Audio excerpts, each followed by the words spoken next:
The all-new 2020 KTM Adventure 390. Legendary Austrian company KTM ভাৰতৰ adventure biking এনথুচিয়াষ্টসকলক দিয়া এটা মাচ আৱেইটেড gift. আজি আহিছোঁ আমি মানস নেশ্যনেল পাৰ্ক। বিৰাট ধুনীয়া পৰিৱেশ, চিনিক লোকেশ্যন।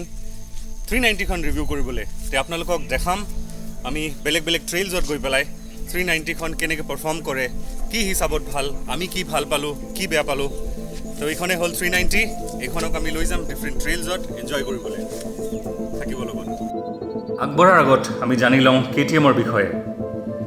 KTM হ'ল এটা অষ্ট্ৰিয়ান কোম্পানী, 1992ত এষ্টাব্লিছ হৈছিলে। KTM এটা গ্ল'বেল লিডাৰ হয় অফ ৰোড মটৰচাইকেলছ প্ৰডাকশ্যনত। KTM এতিয়া বাজাজ ইণ্ডিয়াৰ লগত টাই আপ কৰি পেলাই কিছুমান মটৰচাইকেলছ ইণ্ডিয়াতে বনায়।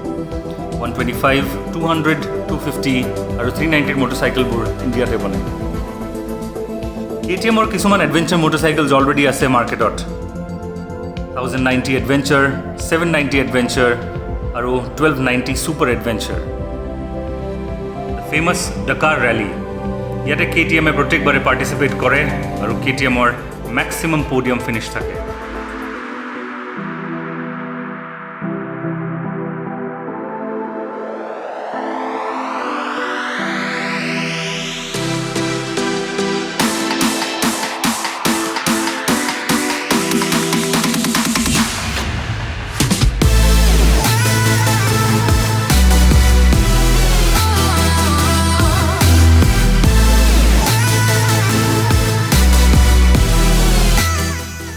Blue Adventure Machine 390 Adventure. 390 Adventure inspired হয় 790 Adventure পৰা, যোনটো KTMৰ world famous rally world tour off road motorcycle.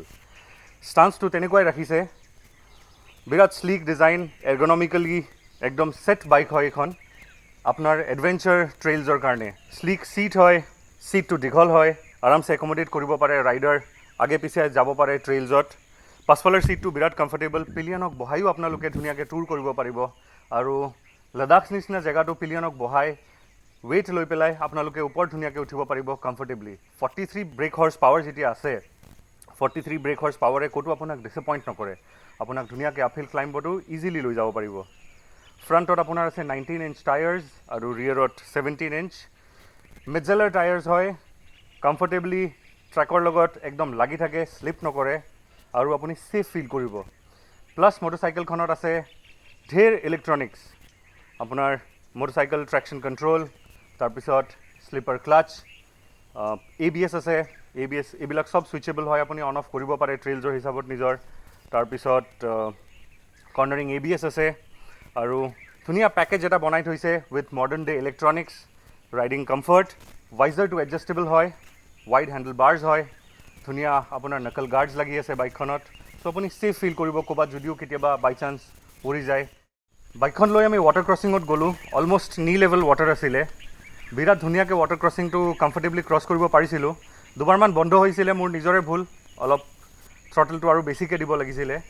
আৰু মই ভাবোঁ যে এক্সজষ্টটো আৰু অলপ যদি ওপৰ দিব পাৰিলে হয় আৰু অলপ ছেফ থাকিল হয়, কিয় কি ৱাটাৰ অলমষ্ট আমাৰ এক্সজষ্ট লেভেলৰলৈকে আহিছিলে। বাট থেংকফুলি একো নহ'ল। বাট ধুনীয়াকৈ ৱাটাৰ ক্ৰছিংবোৰ আৰামছে কমফৰ্টেবলি ক্ৰছ কৰি ল'ব পাৰে।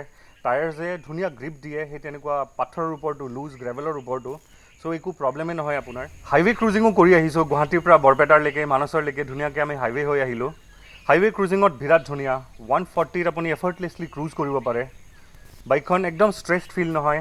390cc ইঞ্জিন হয়, এডিকুৱেট পাৱাৰ দিয়ে আপোনাক।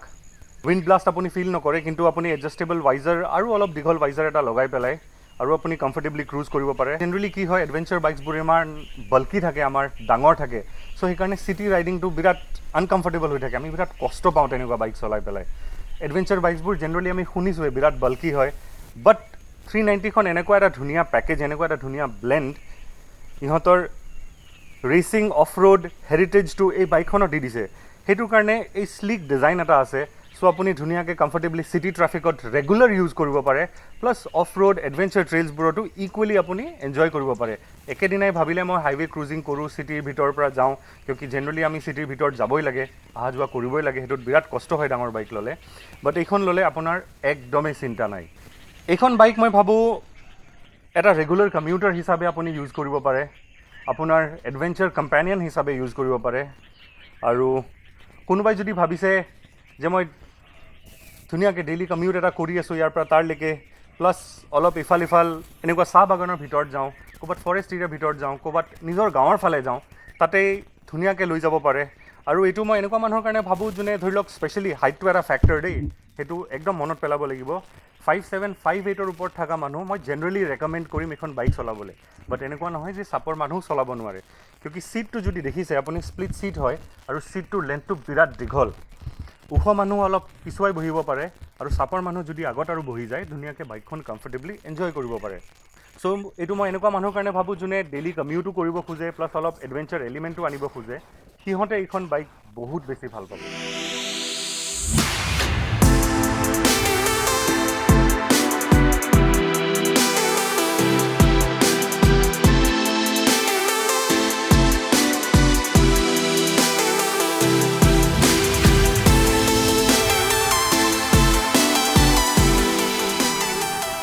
KTM এডভেঞ্চাৰ 390 দি বহুত এনজয় কৰিলোঁ আমি, কিন্তু চব বস্তুটো ভাল হ'ব নোৱাৰে, কিছুমান নেগেটিভ পইণ্টছো থাকে।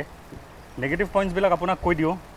স্পেচিয়েলি মই কি এনজয় নকৰোঁ, ইয়াৰে ছাছপেনশ্যন ট্ৰেভেলটো আৰু অলপ যদি ট্ৰেভেল থাকিলে হয় অফ ৰোডিং এক্সপিৰিয়েঞ্চটো আৰু বেছি ভাল হ'ল। কিন্তু এইখিনি ট্ৰেভেল ছাছপেনশ্যনো sufficient enough mild off roading enjoy কৰিবৰ কাৰণে। প্লাছ হেণ্ডেল বাৰ্ছটো আৰু অলপ ৱাইড হ'ব পাৰিলে হয়, কিন্তু আফটাৰ মাৰ্কেট হেণ্ডেল বাৰ্ছ পায়, ৰাইজাৰ্ছ লগাই পেলাই আৰু অলপ এনজয় কৰিব পাৰে। স্প'ক হুইলছ থাকিলে অফ ৰোড এনজয় কৰিব বেছি ভাল।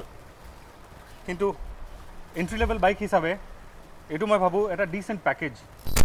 আপোনালোকে ভাবি আছে কি ডিফাৰেঞ্চ আছেনো KTM এডভেঞ্চাৰ 390 আৰু ডিউক 390 ভিতৰত? ব'লকচোন চাওঁ অলপ ডিফাৰেঞ্চটো কি কি।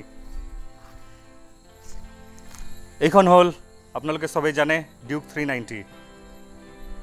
বাইকখন মোৰ city oriented, aggressive cheating position, আৰু এডভেঞ্চাৰৰ হিচাপত আপোনালোকে চাইছে বাইকখনৰ প্ৰফাইলটো অলপ সৰু, এডভেঞ্চাৰটো সেই হিচাপতে বনোৱা হৈছে, অলপ ডাঙৰ, ছিটিং পজিশ্যনটো আপৰাইট, হেণ্ডেল বাৰ্ছবোৰ ৱাইড হয়, ছিট হাইটটো বেছি, ইয়াৰ ছিট হাইটটো কম আছে, টায়াৰ প্ৰফাইল তাৰ বেছি, ইয়াৰ টায়াৰ প্ৰফাইলৰ ছাইজ সৰু আছে।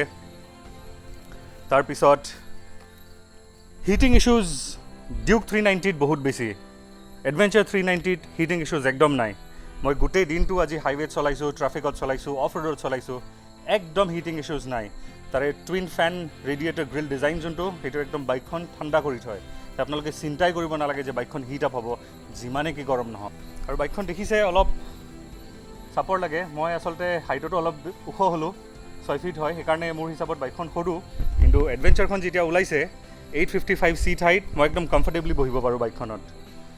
চ' এইবোৰে হ'ল বেচিক আমাৰ লেমেন লেংগুৱেজত ডিফাৰেঞ্চ এই দুখন বাইকৰ ভিতৰত।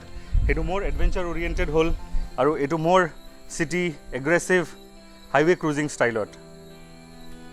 বিগিনাৰ লেভেল এডভেঞ্চাৰ মটৰচাইকেল হিচাপে মই ভাবোঁ এডভেঞ্চাৰ 390খনেই হ'ব best motorcycle. Modern day electronics plus complete adventure package, আৰুনো ক'ত পাব। কিন্তু জনাংগদা, এইখনৰতো এক শ্ব'ৰুম প্ৰাইচ হয় 3,04,000 টকা। অন ৰোড তোমাৰ অলমষ্ট 338 হৈ গ'ল। এতিয়া এডভেঞ্চাৰ বাইকিং আৰম্ভ কৰিবৰ কাৰণে ইমানখিনি খৰচ কৰা দৰকাৰ আছে জানো? What about this one?